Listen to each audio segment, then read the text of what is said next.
I'm excited that we laid the groundwork for some initiatives that I think are going to happen in this year. I would say the website, to me, that's a big deal.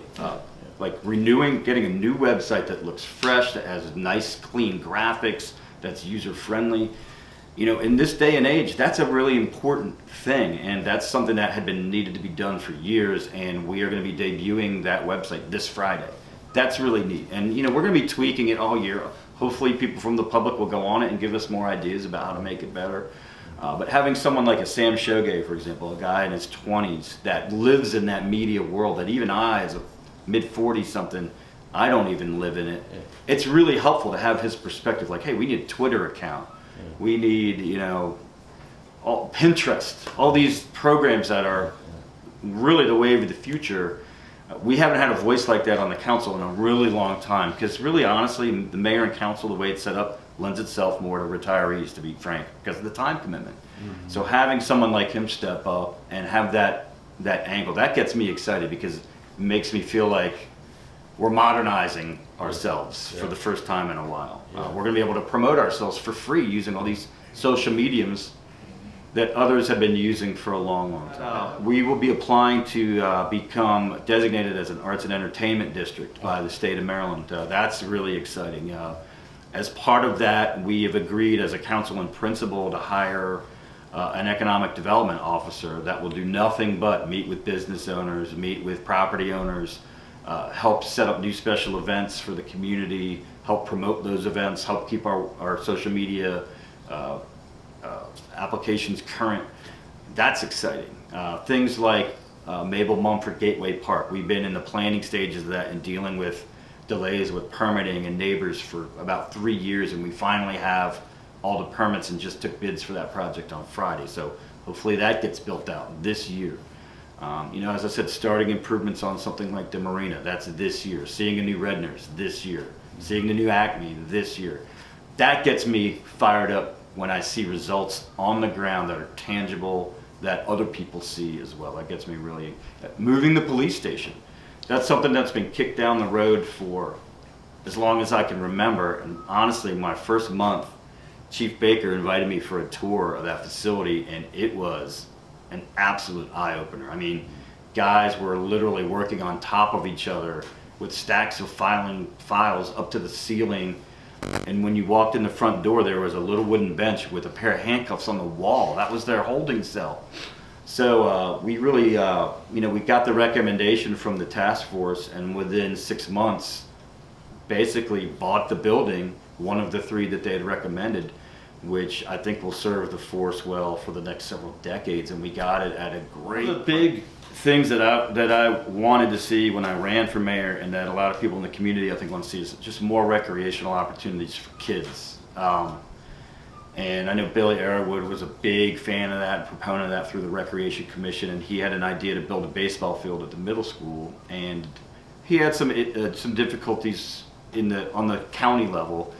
But ultimately, it was his idea that spurred a larger discussion of what can we really do that in a meaningful, comprehensive way at the middle school. So we have applied for a grant from the state's Community Parks and Playground Program, where if the grant is awarded, and we'll find out this spring, would really overhaul all the recreational amenities at the middle school, which would include a paved walking track with exercise stations, redone tennis courts, a level expanded basketball court, just a place where kids can play wall ball, new benches, new landscaping.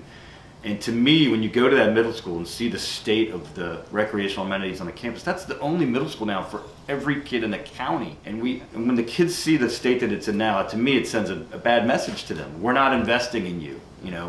Go out for recess, but you have a dilapidated backstop with no field attached to it. Hopefully we'll get that grant, but I'll tell you what, if we don't, I really plan on going right to the county commissioners and saying, we need to work together and make this a priority, whether it's with program open space money or just having the county allocate money and the town being a partner in some meaningful way. But hopefully the grant will come through. We're working on a grant for a playscape adjacent to Wilmer Park, which I think will be a fun, cool art exhibit and something that the kids can play on. But to me, that doesn't go really far enough. I'm still interested in looking at just where can we put some playground equipment? Where can we get a swing set or a slide in town? It's tough because I have to tell you, no matter where we put it, the people that live near it probably aren't going to want it. And a lot of times people buckle as soon as that happens, and we just can't do that. It doesn't serve our community well when you get a lot of NIMBYism and people cave immediately when somebody says, why do you need to put that near my house? We just need to say it's the best thing for the community, and your kids will benefit from it, or maybe your grandkids when they come to visit. So those are things that I still want to keep pursuing. Well, first of all, a great thing the hospital did was they opened their new emergency center, which was fantastic. I can't remember the cost, but it was multiple millions of dollars. And again, for a town of our size, for us to have a college, a hospital, large companies like a Dixon Valve, a Lamont, even down to like a Benchworks size, we're really lucky to have all of that. And but the hospital is one of the things that really, I think, sets us apart. To have a town of 5,000 with a really nice hospital and have that emergency center open. A lot of the money was raised by local folks, and just in talking to their nurses and going in there, it's so much better. On the flip side, there's a 30-odd-year-old oil spill that the hospital has been pumping out of the ground since I think the mid-'80s.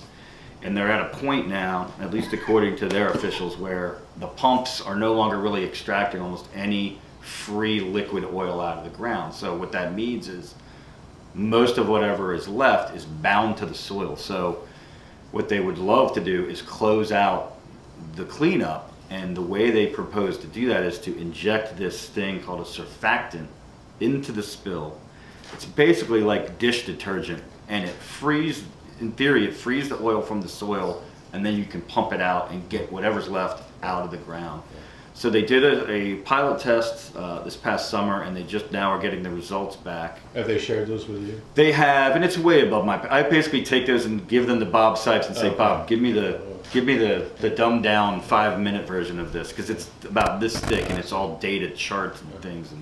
But at any rate, and to put it simply, their oil spills here and our drinking wells are right here, and water goes downhill. So whatever they do, we need to be 150% sure that if they close that out, that it is not going to ever threaten our drinking wells. And so it's a tough position to take, because you want to be friends with the hospital. They're a huge employer again. Obviously, quality of life is critically that they're open there. But at the same time, we have to advocate for our citizens' health and safety. And